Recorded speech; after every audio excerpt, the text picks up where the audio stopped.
This is the Ezra walk and talk. This is the reaction to David Benavidez versus Caleb Plant. The question is, what do we learn from this fight? Right? What do we take from it? I don't know that it went any different than what I expected.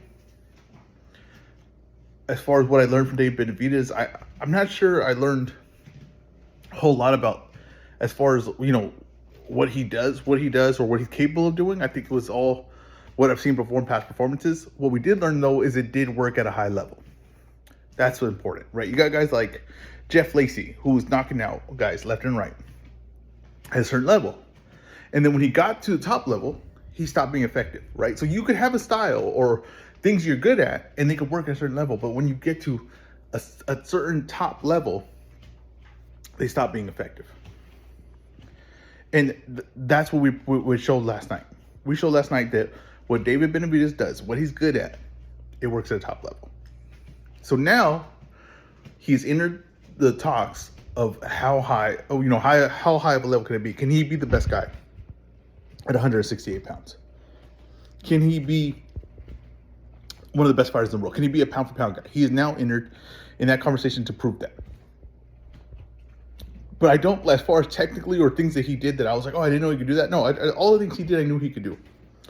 Now, I see people saying about the defensive, that he was more defensive and better defensively than they originally thought, or he just showed. I don't know if I saw that. I really think that Dave Benavidez kind of just has a tight guard, right? I kind of think that he gets stuck in it. You could trap him in it.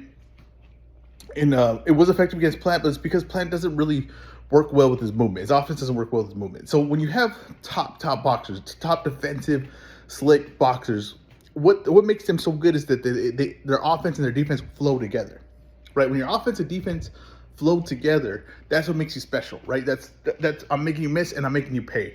I'm blocking and I'm moving and I'm setting you up for something else. He doesn't do that. He moves, he fights defensively, and then he has to fight offensively. He has to really be planted, no pun intended, for his shots, for his offense to get going. So his offense was always coming from the same spot. It was always coming forward at David Benavidez. It wasn't turning David Benavidez and walking him into something. It wasn't moving. It wasn't slipping and making him pay. No, it was offense. He would make a miss, move out of the way, and then he would have to come straight forward David Benavidez. So David Benavidez just had to cover up because he was coming the same way every time. It wasn't a new direction, right? So it worked perfect for what David Benavidez does defensively.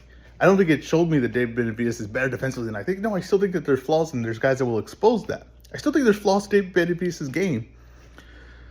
But I think that we think of flaws and we say, oh, he has that flaw. There's no way he could be this top level. I see the flaws, so the best guys will beat him. And the truth is, a lot of guys have flaws, even if we don't see them, right?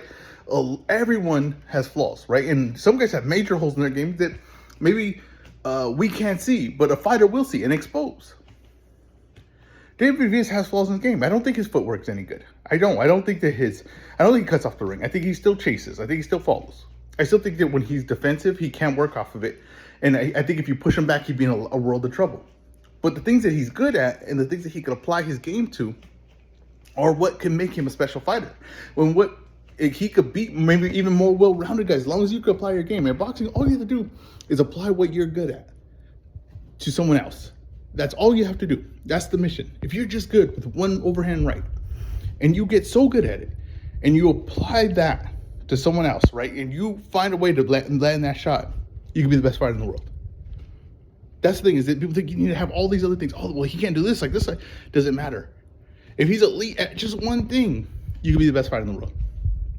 So what David Benavidez is very good at, what he's very effective at, the attributes he has, he just needs to apply that to the top guys. That's it. And we see that it's effective last night. Now, we did see, like I said, Caleb Plant did do things to slow down David Benavidez. And David Benavidez's offense didn't truly get going effectively until Caleb Plant slowed down. That's just the truth. It didn't get truly effective until Caleb Plant started giving him the opportunities for it to be effective. And we have to acknowledge that because those are things that if someone has better cardio, they can learn from Caleb Plant and better stamina and consistently do that all night, you might be able to stop his offense from going. Another thing Caleb Plant did was he kind of held his ground a little bit. I don't think a lot of people expected that. If you remember Floyd Mayweather when they fought Manny Pacquiao, the first thing he did was get Manny Pacquiao on his back foot. Don't let him get the going downhill with his offense. That worked, and it made Caleb and Dave Benavidez was respectful of what Caleb Plant was throwing back. Even though early in the rounds, it felt like it was going the way Caleb Plant wanted it to go, right? If Caleb Plant had thought of this fight playing out, it was going in that direction. I still don't think he was winning all the rounds, though. I think that people were giving him rounds for rounds that felt like his round, right? It felt like the way he wanted to fight. But I still think that Dave Benavidez was landing more offense. Even though it wasn't the way he wanted to fight, even though it wasn't the most effective shots, it was just still more than what Caleb Plant was doing. Like I said, Caleb Plant's offense was very limited in this fight. And that's because he's very limited on when he can attack. He's very limited with his offense. Dave Benavidez, like I said, wore him down. Then he started getting Caleb Plant to get stuck in certain spots. And he did what he needed to do, and he was a huge win, and it was a lot of buzz on the fight, contrary to some people's tweets. And now it kind of sets up a fight with him and Canelo Alvarez, right? If Canelo takes that fight, which would be one of the biggest fights in boxing. I think it probably is the biggest fight in boxing. Because whenever Canelo has a solid dance partner, it's the biggest fight in boxing. And it's a style, right? Not a guy's going to try to outbox Canelo. It's a guy that's going to try to take it to Canelo. And I don't think what's in Triple G has a guy been favored to beat Canelo by taking it to him. But Dave Benavidez, I imagine these lines might be pretty close, and it's really going to depend on what Canelo looks like against Ryder, because I think Canelo versus Triple G, the third time, he looked kind of like not the same fighter. Looked kind of maybe even possibly washed, I'll be honest with you. So we got to see what he looks like against Ryder. But after that fight, Canelo's going to have a choice. He's going to rematch Bivol in a fight that I don't think he has a chance of winning, in a weight class I don't think he belongs. Or he fights a guy that's in his weight class, who has a lot of buzz on him right now. And people are going to be picking him to beat Canelo. So that's going to lead to a lot of buys, right? A lot of interest in a fighting style, in a stylistic matchup that should be very entertaining. To me, I think there's an obvious choice here. We're going to see how it plays out. No criticism of Canelo if he chooses Bivol, right? Bivol's a very tough fight.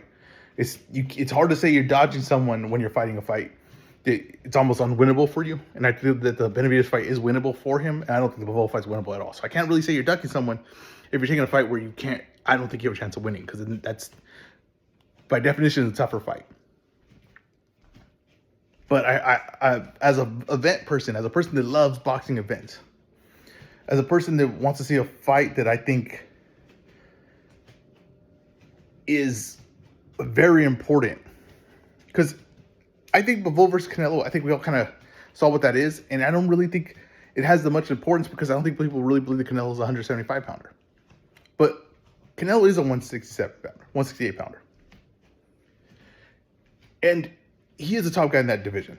And Benavidez is the guy that has now to me officially made the case that he could be the best guy in that weight division. I think they have to meet up. I think that's the most important thing for boxing for Canelo, like important fight. I think it's the biggest fight. And I think those are the fights that we need to have more. And like what we had last night was an event. Canelo Benavidez would be that times 10. I thought it was a very good show last night. Very good undercard.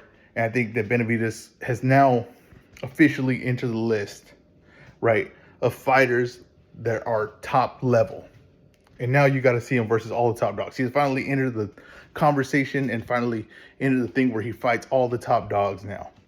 And he makes his case now for one of the best fighters in the world. Peace.